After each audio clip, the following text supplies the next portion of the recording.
Vou meditar hoje no capítulo 20 do livro de Ezequiel, um capítulo longo, onde Deus vai lembrar tanto a Ezequiel como aos anciãos que vão lá pedir conselhos através do profeta Ezequiel.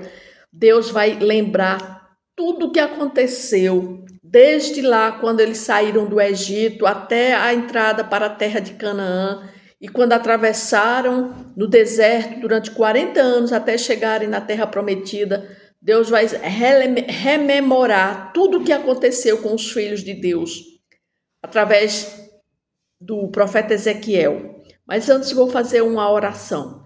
Senhor Deus Todo-Poderoso, a palavra de Deus está aqui diante de mim, que o Senhor possa me revelar, Senhor, que o Senhor possa me ensinar, que o Senhor possa me dizer tudo o que está escrito aqui na sua palavra, para que o Senhor também possa falar conosco hoje, Pai. É o que eu te peço no nome de Jesus. Amém. Então, a palavra de Deus começa dizendo assim: no 5º mês do 7º ano, aos 10 dias do mês, vieram alguns dos anciãos de Israel para consultar ao Senhor e assentaram-se diante de mim. Então veio a minha palavra do Senhor dizendo: Filho do homem, fala aos anciãos de Israel e dize-lhes: assim diz o Senhor Deus, acaso viestes consultar-me? Tão certo como eu vivo, diz o Senhor Deus, vós não me consultareis. Julgá-los-ias tu, ó filho do homem, julgá-los-ias, faze-lhes saber as abominações de seus pais e dize-lhes: assim diz o Senhor Deus, no dia em que escolhi a Israel, levantando a mão, jurei a descendência da casa de Jacó e me dei a conhecer a eles na terra do Egito. Levantei-lhes a mão e jurei: eu sou o Senhor vosso Deus. Naquele dia levantei-lhes a mão e jurei tirá-los da terra do Egito para uma terra que lhes tinha previsto, a qual mana leite e mel, coroa de todas as terras. Então lhes disse: cada um lance de si as abominações de que se agradam os seus olhos, e não vos contamineis com os ídolos do Egito. Eu sou o Senhor vosso Deus. Aqui Ezequiel recebe a visita de alguns anciãos, porque nós vimos também no capítulo 14 que Ezequiel também tinha recebido visita dos anciãos. Eles sempre iam consultar, porque eles estavam no exílio e sabia que Ezequiel era um profeta de Deus, então eles iam lá, os anciãos de Israel que estavam vivendo no exílio, iam até a casa de Ezequiel, consultar Ezequiel para saber coisas de Deus, ou seja, eles queriam consultar a Deus através de Ezequiel. Mais uma vez, eles estão sentados diante de Ezequiel e a palavra de Deus diz que vieram alguns dos anciãos de Israel para consultar ao Senhor e assentaram-se diante de mim. Então aqui Deus manda falar para eles e Deus diz assim: acaso viestes consultar-me? Aí Deus começa agora a rememorar, ou seja, para que aqueles anciãos rememorassem o que os pais deles tinham acontecido com eles, tudo o que tinha acontecido, o que Deus tinha feito com aquele povo, né? Ou seja, ao revisar o passado de Israel, Deus aponta para as práticas detestáveis de seus pais, dos pais daqueles anciãos que estavam ali querendo consultar a Deus. E Ezequiel, como advogado de acusação, né, ele deve apresentar as provas contra o acusado e confrontá-lo com a verdade dos seus pecados, que era, no caso, o povo de Jerusalém, o povo de Israel. Então Deus, ele estava disposto a perdoar e trazer seu povo de volta para si, mas aí ele estava tentando agora rememorar tudo o que tinha acontecido com os antepassados do povo de Jerusalém. E ele começa a rememorar desde lá, quando eles estavam no Egito. Aí no versículo 8 diz: mas rebelaram-se contra mim e não me quiseram ouvir. Ninguém lançava de si as abominações de que se agradavam os seus olhos, nem abandonaram os ídolos do Egito. Então eu disse que derramaria sobre eles o meu furor para cumprir a minha ira contra eles no meio da terra do Egito. O que fiz, porém, foi por amor do meu nome, para que não fosse profanado diante nações no meio das quais eles estavam, diante das quais eu me dei a conhecer, e eles para os tirar da terra do Egito. Dei-lhes os meus estatutos e lhe fiz conhecer os meus juízos, os quais, cumprindo os homens, viverá com eles. Também lhes dei os meus sábados para servirem de sinal entre mim e eles, para que soubessem que eu sou o Senhor, que os santifica. Mas a casa de Israel se rebelou contra mim no deserto, não andando nos meus estatutos, os quais, cumprindo o homem, viverá por eles, e profanaram grandemente os meus sábados. Então eu disse que derramaria sobre eles o meu furor no deserto para os consumir. O que fiz, porém, foi por amor do meu nome, para que não fosse profanado diante das nações perante as quais eu jurei. Demais, levantei-lhes no deserto a mão e jurei não deixá-los entrar na terra que eles tinham dado, a qual mana leite e mel, coroa de todas as terras, porque rejeitaram os meus juízos e não andaram nos meus estatutos e profanaram os meus sábados, pois o seu coração andava após os seus ídolos. Não obstante, os meus olhos me perdoaram e eu não vos destruí, nem os consumi de todos no deserto. Ou seja, no deserto, Deus guiou Israel com uma nuvem durante o dia e uma coluna de fogo à noite. Ele lhes deu água da rocha, maná caído do céu. Apesar de suas constantes murmurações de desobediência, Deus ainda os amava e os protegia. Ou seja, os israelitas eram um povo especial para Deus. E Deus os guardava em todo o tempo. Aí aqui, Deus estava dizendo, contando tudo o que tinha acontecido, desde quando eles saíram do deserto, quando saíram do Egito, quando atravessaram o deserto. Deus estava dizendo, mesmo vocês sendo rebeldes, mas eu não deixei de proteger vocês. No versículo 18 disse, mas disse eu a seus filhos no deserto, não andeis nos estatutos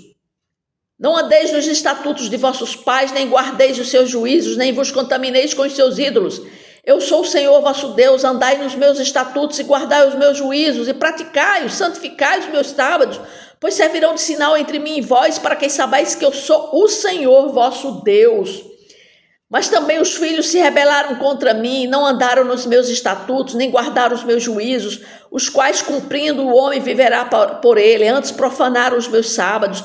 Então eu disse que derramaria sobre eles o meu furor para cumprir contra eles a minha ira no deserto. Mas detive a mão e o fiz por amor do meu nome, para que não fosse profanado diante das nações perante os quais eu fiz sair. Também levantei-lhes no deserto a mão e jurei espalhá-los entre as nações e derramá-los pelas terras. Porque não executaram os meus juízos, rejeitaram os meus estatutos, profanaram os meus sábados, pelo que também lhes dei estatutos que não eram bons e juízos pelos quais não havia de viver, e permiti que eles se contaminassem com seus dons sacrificiais, como quando queimavam tudo que abri a madre, para horrorizá-los, a fim de que soubessem que eu sou o Senhor. Ou seja, Deus começa a falar sobre o julgamento que ele fez com aquele povo que se rebelaram contra ele no deserto.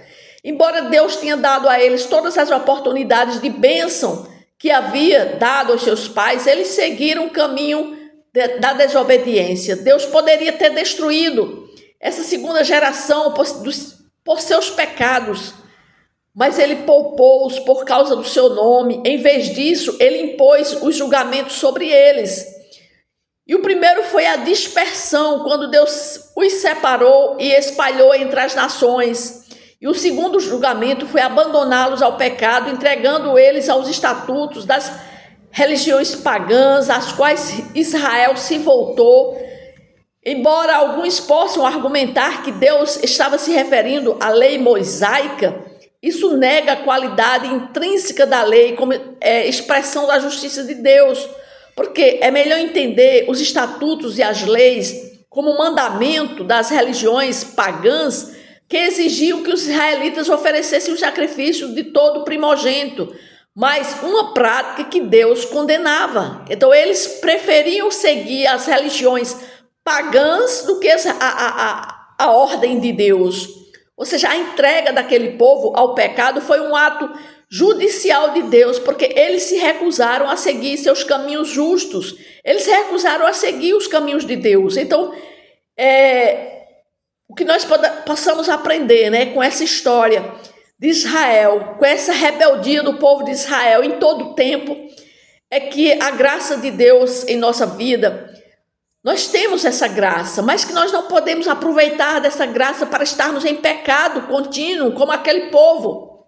Apesar de nossas falhas e desobediências, o que nós podemos fazer é confiar na sua justiça e seguir seus caminhos, sabendo que Ele é fiel e justo para nos guiar. Que nós não podemos fazer é o mesmo que aconteceu com aquele povo, que mesmo seguindo, eles não foram fiéis a Deus. Sabia que era Deus que estava os conduzindo, mas eles não o aceitavam. Eles não queriam seguir o que Deus mandava que eles fizessem. Ou seja, eles não queriam obedecer a Deus. Em todo tempo, eles foram infiéis a Deus. A partir do versículo 27, diz assim: Portanto, fala a casa de Israel, filho do homem, e diz-lhes: assim diz o Senhor Deus, ainda nisto me blasfemaram vossos pais e transgrediram contra mim, porque havendo eu os introduzido na terra sobre a qual eu, levantando a mão, jurara dar-lhes, onde quer que vi um outeiro alto e uma árvore frondosa, aí ofereciam os seus sacrifícios, apresentaram suas ofertas provocantes, punham os seus suaves aromas e derramaram as suas libações. Eu lhes disse: que alto é este aonde vós ides, o seu nome tem sido lugar alto até o dia de hoje. Portanto, diz a casa de Israel, assim diz o Senhor Deus: vós vos contaminais a vós mesmos, à maneira de vossos pais, e vos prostituís com as suas abominações, ao oferecerdes os vossos dons sacrificiais, como quando queimais os vossos filhos. Vós vos contaminais com todos os vossos ídolos até o dia de hoje. Porventura me consultarias, ó casa de Israel? Tão certo como eu vivo, diz o Senhor Deus, vós não me consultareis. Ou seja, Ezequiel, com suas palavras aqui, ele está falando, né, dizendo que Deus, ele se recusa a ser manipulado, porque aqui o povo estava se dirigindo ao alto lugar, né, a casa de Israel, contaminados. Eles estavam derramando as suas libações dentro da casa de Deus, mas contaminados, porque ele diz: vós vos contaminais a vós mesmos, à maneira de vossos pais, e vos prostituís com as suas abominações, ao oferecerdes os vossos dons sacrificiais. Ou seja, eles estavam indo na casa de Deus, no alto lugar, no Santo dos Santos, mas todos eles estavam contaminados.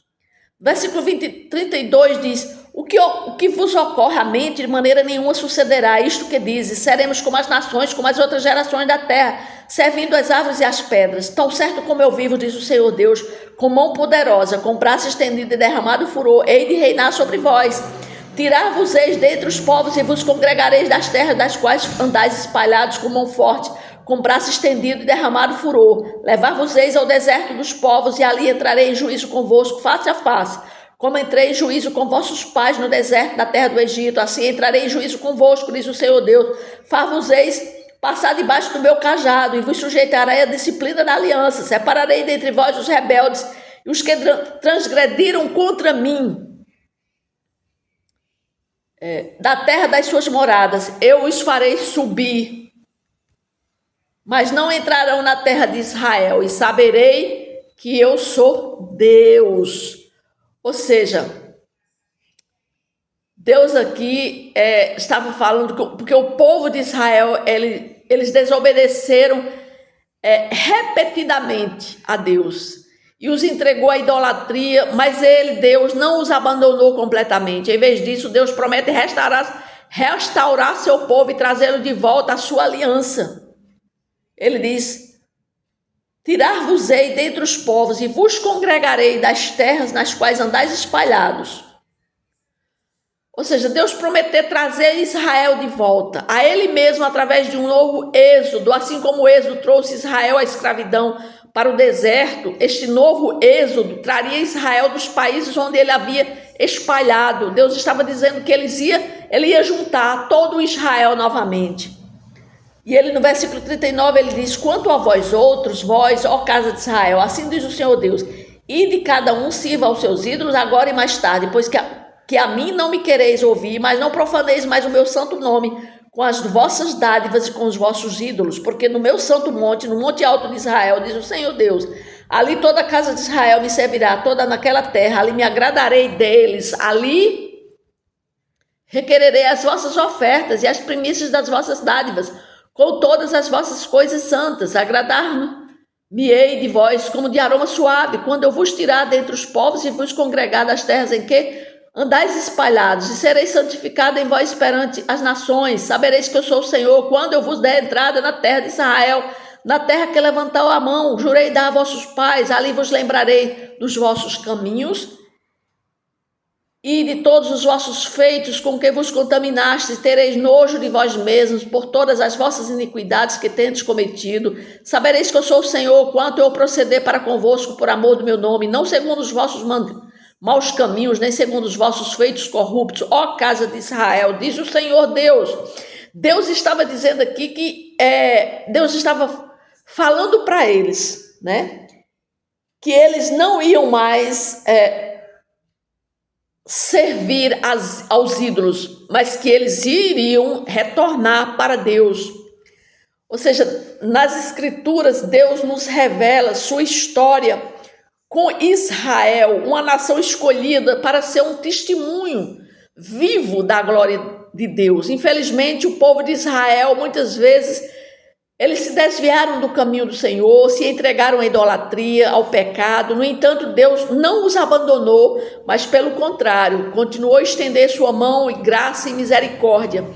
E aqui Ezequiel nos conta que no futuro próximo, quando Israel entrar na nova aliança, ela finalmente iria conhecer o Senhor. A partir do versículo 40 até o 44, Ezequiel estava falando dessa nova aliança, desse novo tempo, né? Ela não mais profanaria o santo nome do Senhor, mas o serviria em adoração sincera, oferecendo suas melhores ofertas e sacrifícios, porque iria chegar o tempo, o dia que Israel iria se voltar para Deus novamente. Então era isso que Ezequiel já estava falando, né? A partir do versículo 45 ao versículo 49, então aí vai haver uma ordem que Ezequiel vai dizer para o povo, até mesmo para aqueles anciãos que estavam consultando a ele, dizendo o seguinte, que eles se virassem para o sul, para Jerusalém do sul, para Israel do sul, capital Jerusalém, porque no versículo 45 diz assim, veio a minha palavra do Senhor dizendo, filho do homem, volve o rosto para o sul e derrama as tuas palavras contra ele. Profetiza contra o bosque do campo do sul e diz ao bosque do sul, ouve a palavra do Senhor, assim diz o Senhor Deus, eis que acenderei em ti um fogo que consumirá em ti toda a árvore verde e toda a árvore seca, não se apagará a chama flamejante, antes com ela se queimarão todos os rostos, desde o sul até o norte, e todos os homens verão que eu sou o Senhor, o acendi, não se apagará. Então disse eu, Senhor Deus, eles dizem de mim, não é ele proferidor de parábolas? Ou seja, aqui é como se Ezequiel estivesse contando uma parábola do que ia acontecer com a nação de Judá, que estava próximo ali, que Nabucodonosor iria chegar como um incêndio, incendiar a nação do Reino do Sul. Então, aqui é como se fosse uma parábola do incêndio da floresta. Porque Deus ele usa uma parábola, como se fosse ali Jerusalém, Israel do Sul, fosse uma floresta cheia de árvores, e que aquelas árvores elas iriam pegar fogo. Ele diz assim, ouve a palavra do Senhor, assim diz o Senhor Deus, eis que acenderei em ti um fogo que consumirá em ti toda a árvore verde e toda a árvore seca, não se apagará a chama flamejante, antes com ela se queimarão todos os rostos, desde o sul até o norte. Ou seja, Deus estava falando sobre a destruição de Israel do sul, de Judá, capital Jerusalém. Ou seja, com a terceira invasão de Nabucodonosor, iria trazer o rei Zedequias, iria trazer o resto do povo, iria acabar com aquela terra, com aquela nação. Ou seja, ele estava falando sobre uma profecia, né? Sobre uma parábola, ou seja, a parábola do incêndio na floresta, né? E ela nos lembra que Deus é um Deus de julgamento e justiça, que não pode permitir o pecado e a rebeldia de seu povo. Era isso que Deus estava dizendo, é o julgamento que ele iria fazer sobre o pecado de Israel. Mas aqueles que se recusam a ouvir sua palavra e se arrepender serão consumidos pelas chamas do julgamento. Era isso que Deus estava falando. Mas no fim, Ezequiel disse que o povo, mesmo Ezequiel falando por meio de parábolas, mas eles não quiseram nem ouvir a parábola que Ezequiel estava falando. Inclusive, eles estavam caçoando de Ezequiel, dizendo: aí Ezequiel diz, eles dizem de mim, não é ele proferidor de parábolas? Ou seja, o povo que estava ouvindo tudo aquilo que Ezequiel estava falando, estavam ainda caçoando de Ezequiel, dizendo: ele não é proferidor de parábolas, não estavam entendendo nada da parábola, que a parábola em si estava dizendo que ali Judá iria ser destruída por uma terceira invasão de Nabucodonosor, mas eles não entendiam nada, ainda estavam caçoando de Ezequiel. Então, o que é que nós podemos aprender aqui com esse capítulo 20, né?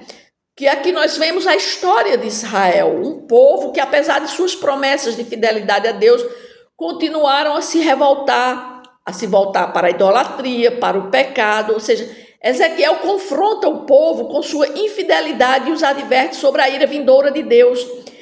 Ezequiel faz um retrato, um panorama sobre tudo o que aconteceu por causa da idolatria, por causa do pecado, desde quando eles saíram do Egito até aqueles dias. Mas eles não ouviam, mas não entendiam nada do que Ezequiel estava falando.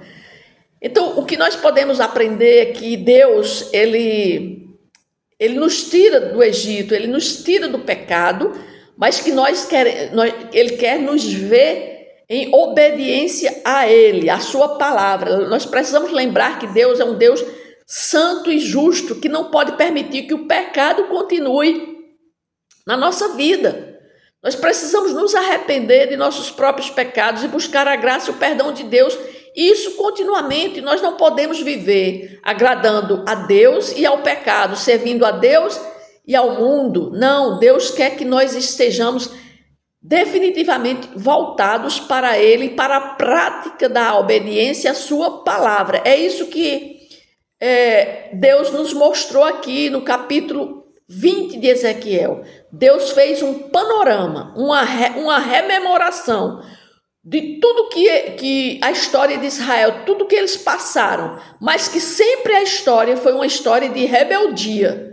E Deus estava mostrando a ele que esse julgamento estava para acontecer também ainda nos dias atuais, lá com aquele povo lá em Judá, em Jerusalém, mas só que eles não ouviam o que Ezequiel estava falando para eles. Então, que nós possamos andar sempre em santidade, que Deus não possa nos mostrar, né, o nosso passado, para que nós possamos estarmos em obediência a Ele. Ele não precisa nos mostrar o nosso passado de rebeldia contra Ele, porque sempre nós temos que estarmos andando diante dEle com obediência à sua palavra, e é isso que Ele quer, né?